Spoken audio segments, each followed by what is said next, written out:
Best health packages up to 80% discount. Tirumala Diagnostics. నమస్కారం అనిల్ సింగ్ గారు. నమస్తే శిరీష. సార్, బేసిక్‌గా మనకి తెలుసు life insurance, term insurance and అలాగే హెల్త్ ఇన్స్యూరెన్స్. వీటికి తెలిసినా కూడా కోవిడ్ తర్వాత వీటి మీద అవేర్‌నెస్ అనేది చాలా పెరిగింది. బట్ ఎప్పుడైతే ప్రీమియర్ అన్న వర్డ్ వినంగానే వీటికి దూరంగా వెళ్ళిపోతున్నారు అందరూ కూడా. అండ్ అలా కాకుండా వీటిలో మనకి బాగా సెట్ అయ్యేది ఒక మంచి ఇన్స్యూరెన్స్, ఎస్పెషల్లీ యాక్సిడెంటల్ ఇష్యూస్ జరిగినప్పుడు కూడా మనకి ఇన్స్యూరెన్స్ అనేది ఇస్తూ ఉంటారు కదా! అందులో ద బెస్ట్ ఏది? దాన్ని ఎలా చూసుకోవచ్చంటారు? కరెక్టే మీరు చెప్పింది శిరీష. ఇన్‌ఫ్యాక్ట్ కోవిడ్ తర్వాత హెల్త్ వైపు అండ్ హైజీన్ వైపు అండ్ సెక్యూర్ లైఫ్ గురించి చాలా ఎక్కువ ఆలోచన అనేది స్టార్ట్ అయింది. అండ్ చాలామంది కూడా దాన్ని ఇంప్లిమెంట్ కూడా చేయడం స్టార్ట్ చేశారు. అదేంటిది ఇంప్లిమెంట్ చేయడం అంటే, లైఫ్ ఈజ్ ప్రెషియస్. ఒక మనం ఎందుకంటే ఈ ప్రపంచంలో మనం ఒక్కరే ఉండము. కాబట్టి మన వెనక ముందు ఒక నలుగురు ఉంటారు. అంటే పేరెంట్స్ ఉంటారు, మ్యారీడ్ అయితే వైఫ్ ఉంటుంది, కిడ్స్ ఉంటారు, ఆర్ ఈవెన్ అన్‌మ్యారీడ్ అయినా కానీ responsibility of brothers and sisters and parents ఉంటుంది. సో ఖచ్చితంగా ఏంటంటే, even if somebody is alone in this world also, ఎవరైతే అంటారు కదా నేను అనాథుడినని, నా గురించి మీరు చెప్పలేదు, 100% అండి. అందరికీ జీవితంలో సేఫ్టీ అండ్ హెల్త్ అనేది చాలా ఇంపార్టెంట్. అలాగే సెక్యూరిటీ ఈజ్ మోస్ట్ ఇంపార్టెంట్. ఎందుకంటే మన నెల నెల అది బిజినెస్ ఇన్కమ్ కానివ్వండి, జీతాలు కానివ్వండి వస్తూ ఉంటుంది. బట్ శాశ్వతం అనేది ఏది లేదు. సో మనం ఏం చేయాలి అంటే, మన ఫ్యూచర్ గురించి ఒక సేఫ్టీ మెథడ్లో ఒక చిన్న బడ్జెట్, అంటే ఎంత చిన్న బడ్జెట్ అంటే, ఫర్ ఎగ్జాంపుల్ ఇప్పుడు టర్మ్ ఇన్సూరెన్స్ పాలసీ అనుకోండి, సంవత్సరానికి ₹1,00,000 మినిమం కట్టాలి. యావరేజ్గా చెప్తున్నాను. ఒకవేళ మిడిల్ ఏజ్లో స్టార్ట్ అయితే, యంగ్ ఏజ్లో స్టార్ట్ అయితే చాలా తక్కువ ప్రీమియం ఉంటుంది. చాలా తక్కువ అంటే కూడా అది కూడా కనీసం 10,000-20,000 ఉంటుందండి సంవత్సరానికి. అలాగే లైఫ్ ఇన్సూరెన్స్ అనుకోండి, అది కూడా ఒక రీజనబుల్లీ ₹5,000 to 10,000 ఆర్ ₹1,00,000 వరకు మీకు ఏదైతే ఇన్కమ్ ఉందో ఆ ఇన్కమ్ ప్రకారంగా 10 టైమ్స్ ఎక్కువ తీసుకోవాలి, 100 టైమ్స్ ఎక్కువ తీసుకోవాలి అంటారు. Yes, maybe correct. సో అలాంటి సమ్ ఇన్షూర్డ్ అమౌంట్ తీసుకోవాలి అంటే ప్రీమియమ్స్ కూడా హెవీగా కట్టాల్సి వస్తుంది. మీకు సంవత్సరం అంతా శాలరీ రానివ్వండి, బిజినెస్ ఇన్కమ్ రానివ్వండి, రాకపోనివ్వండి, కానీ ప్రీమియం మాత్రం కట్టాల్సిందే, కట్టి తీరాల్సిందే. So it's like a commitment అనమాట. సో ఈ కమిట్మెంట్ వల్ల ఏమొస్తుందంటే, ఆ మనిషిలో ఒక డిసిప్లిన్ వస్తుంది, భయం అనేది ఉంటుంది. ఎందుకంటే నేను కొన్ని పార్టీలు ఇచ్చుకోవాలా, లేదంటే ఒక పెద్ద ఫంక్షన్ చేసుకోవాలా, లేదంటే పెద్ద హాలిడేకి వెళ్ళాలా, ఇవన్నీ ఆలోచించుకునే ముందు ఫస్ట్ ప్రీమియం కోసం డబ్బులు పక్కన పెట్టాలి. మిగతా తర్వాత అన్ని చూద్దాం. ఫస్ట్ జీతం వస్తే మనకు అదే గుర్తొస్తుంది. అబ్సల్యూట్లీ.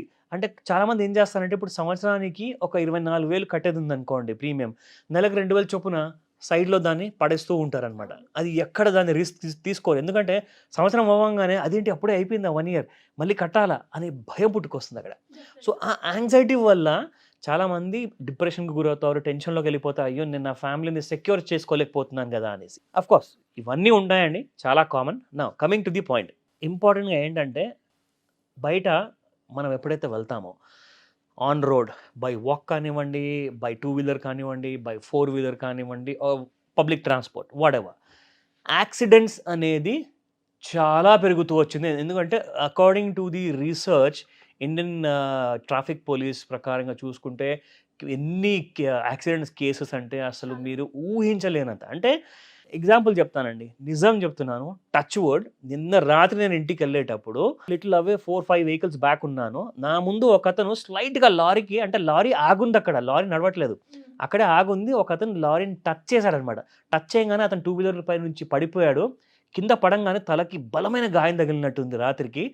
అతనికి హెల్మెట్ కూడా లేదు ఆ టైంలో. Immediately whether he is dead or alive ఎవరికి తెలియదు. ఇమీడియట్గా అంబులెన్స్కి కాల్ చేస్తున్నారు, బట్ హెల్ప్ రావడానికి టైం పడుతుంది. నీళ్ళు చల్లుతున్నారు, many things were done.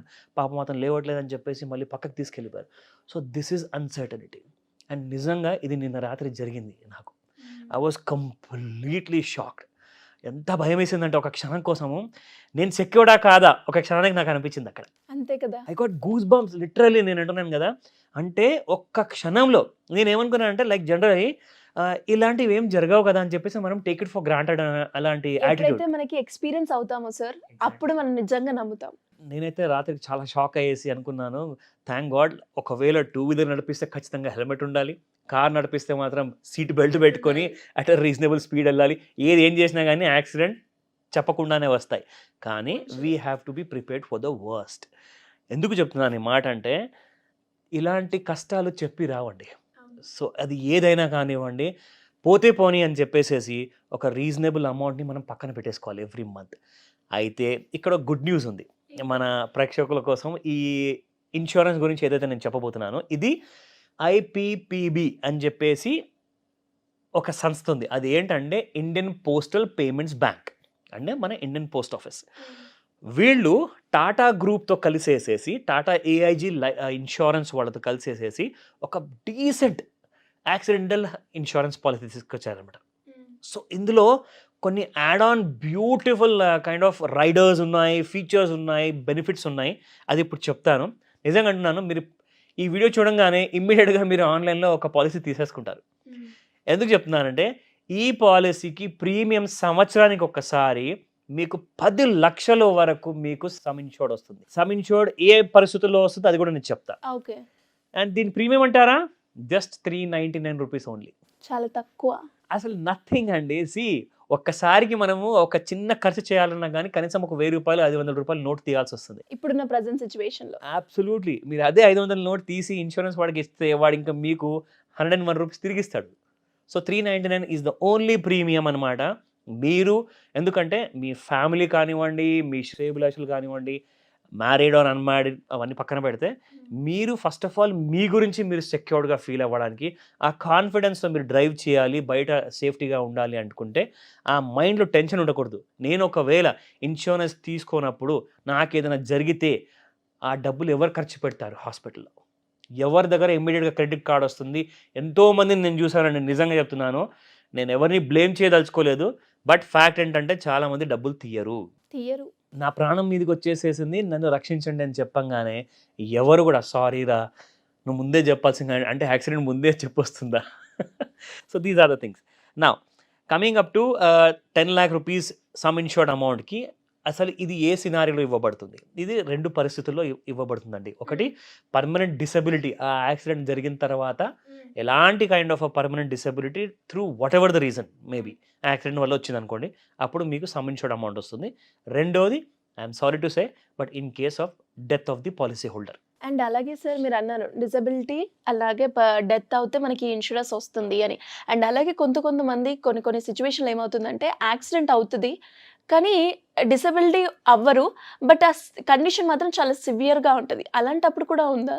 Very good question Sirisha. In fact ఈ విషయం గురించి ఇంతకుముందు చాలా యాక్సిడెంటల్ పాలసీలో ఇలాంటి డీటెయిల్ లేదు, ఇప్పుడు ఇందులో ఉంది. అదేంటంటే సీరియస్గా గ్రీవియస్లీ ఇంజూర్డ్ పాలసీ హోల్డర్ ఎవరైతే హాస్పిటల్కి చేరుకుంటారో వాళ్ళకి ఇమ్మీడియట్గా ట్రీట్మెంట్ అవసరం, ఎమర్జెన్సీ ఉంటుంది. సో వాళ్ళకి ఇన్ పేషెంట్ ఐపీడీ అంటారు అన్నమాట, ఇన్ పేషెంట్ ట్రీట్మెంట్ కోసము 60,000 రూపాయల వరకు ఇమ్మీడియట్లీ ఆ ఎమర్జెన్సీ సిచ్యువేషన్లో నుంచి మిమ్మల్ని బయటికి తీయడానికి ఆ ట్రీట్మెంట్ కోసం ఎంత ఖర్చు అయినా, అంటే జనరల్గా ఏంటంటే ఒక 5-10,000 రూపీస్లో అయిపోతుంది, బట్ 60,000 రూపీస్లో అదొక ఎమర్జెన్సీ ట్రీట్మెంట్. అంటే ఫస్ట్ ఆఫ్ ఆల్ మిమ్మల్ని ఫస్ట్ ఎయిడ్ చేసేసి అదంతా బ్లడ్ ఎక్కువగా పోకుండా అవన్నీ చేయడానికి కొన్ని ఖర్చులు ఉంటాయి. అది 60,000 వరకు ఇందులో ఇవ్వబడుతుంది. అండ్ ఇన్ కేస్ ఒకవేళ మరీ గ్రీవియస్ ఇంజురీస్ కాకుండా నార్మల్ ఇంజురీస్ జరిగాయి అంటే దానికి అవుట్ పేషెంట్ కోసము ఇన్ కేస్ నార్మల్ ఇంజురీస్ ఉంటే దానికి 30,000 రూపీస్ ఇస్తారు. సో ఈ 2 ఫీచర్స్, ఎక్స్క్లూజివ్ ఫీచర్స్ ఇప్పుడు ఏంటంటే మార్కెట్లో like who has come out అనేది ఎగ్జాక్ట్లీ నాట్ కన్ఫర్మ్డ్ అనమాట. But yes, Indian postal payments bank వాళ్ళతో పాటు టాటా ఏఐజీ ఇద్దరు కలిసి ఈ పాలసీని ఎక్స్క్లూసివ్గా మన భారతీయుల కోసం అందరి కోసం తీశారు. It's a very good news అండి. In fact 399 like just it's a gift అనుకోండి. ఇక ఎవరికైనా ఇచ్చారనుకోండి, తీసేసుకోండి ఫస్ట్ ఆఫ్ ఆల్, అంటే మీ ఫ్యామిలీ రక్షణ కోసం. సో ఇక్కడ ఇంపార్టెంట్ విషయం ఏంటంటే ఇప్పుడు మ్యారీడ్ ఉన్నారండి, వాళ్ళకి పిల్లలు ఉన్నారు, అండ్ లైక్ ఫాదర్కి ఆర్ మదర్కి ఎవరైతే బయట రోడ్ యాక్సిడెంట్ అయిందో వాళ్ళు పాలసీ హోల్డర్ అనుకోండి, వాళ్ళకి ఏదైనా జరిగిందనుకోండి యాక్సిడెంట్ వల్ల, సో వాళ్ళ పిల్లలకి ఇమ్మీడియట్గా ఇప్పుడు వీళ్ళైతే బెడ్ రిడన్, అంటే ఒక నెల వరకో 2 నెలల వరకో వాళ్ళు కోలుకునేంత వరకు బెడ్లో ఉండాలి. సో వాళ్ళ పిల్లలకి ఎలాంటి కైండ్ ఆఫ్ సినారియోలో వాళ్ళకి ఎడ్యుకేషన్ ఇవ్వాలి, ఎందుకంటే ఆ ఎడ్యుకేషన్ కోసము ఈ పాలసీలో 1 lakh రూపీస్ సపరేట్గా అమౌంట్ ఇవ్వబడుతుంది అనమాట. సార్ నాకు తెలిసి ఇది ఈ పాలసీలోనే ఇది ఒక్క దాంట్లోనే ఉంది అనుకుంటాను, రైట్? ఎక్స్క్లూసివ్ ఫీచర్ అని చెప్పొచ్చు మనం. And now coming to the per day hospital ఖర్చులు ఉంటాయండి. ఇప్పుడు ఒక 2 రోజుల కోసమో 10 రోజుల కోసమో మీరు అడ్మిట్ అయ్యారు ఎవరైనా పాలసీ హోల్డర్ అనుకోండి, ఆ పాలసీ హోల్డర్కి పర్ డే 1,000 రూపీస్ చొప్పున 10 days వరకు ఇవ్వబడుతుంది అనమాట. సో అది నార్మల్ ఖర్చుల కోసం స్మాల్ ఉంటాయండి. సో అలాంటి మిస్లేనియస్ ఖర్చుల కోసము per day 1000 rupees for 10 days. In case ఏదైనా ట్రాన్స్పోర్టేషన్ అంటే ఫర్ ఎగ్జాంపుల్ మీరు ఇంటి నుంచి ఆర్ లేదంటే ఆ రోడ్ పైన యాక్సిడెంట్ అయింది, అక్కడ నుంచి హాస్పిటల్కి వెళ్ళాలి, దానికోసం మీరు అంబులెన్స్ బుక్ చేయాలి, దానికోసం ఒక 5000 రూపీస్ ఇవ్వబడుతుంది. అంటే హాస్పిటల్ చేరుకునేందుకు అక్కడ నుంచి మళ్ళీ you can be taken care at the hospital. So కాబట్టి 5000 రూపీస్ అంబులెన్స్ ఛార్జెస్. అండ్ చాలా మందికి కూడా డౌట్ ఉంటుంది సార్, ఏంటి అంటే ఇవి ఫ్యూచర్స్ చెప్పినా కూడా మనకి ఇంకా చాలా ఉన్నాయి, ఇదే ఎందుకు తీసుకోవాలి అని. Absolutely.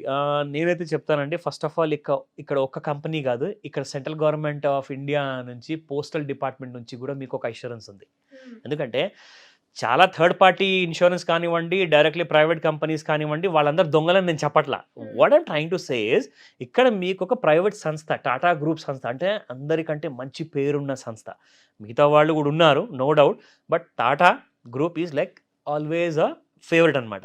So Tata group with Indian postal department నుంచి కలిసేసి చేస్తుందంటే ఇక్కడ కేంద్ర ప్రభుత్వం, దాంతోపాటు Tata group one of the best in the country అండి. ఇంకేం కావాలి చెప్పండి? What else do you want? చాలామంది ఉన్నారు, చాలా ప్రామిసులు ఇస్తున్నారు, అదంతా పక్కన పెడదాం. ఫస్ట్ ఇక్కడ government of India, Tata group, ఇంకా వేరేది ఏ అష్యూరెన్స్ అవసరం లేదండి. Just go for it, that's it.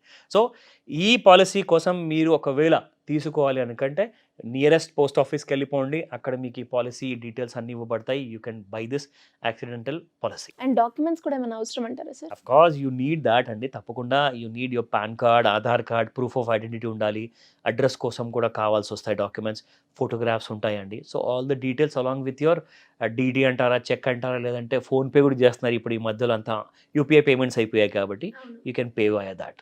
Nice information sir, thank you so much. Most welcome Sirisha.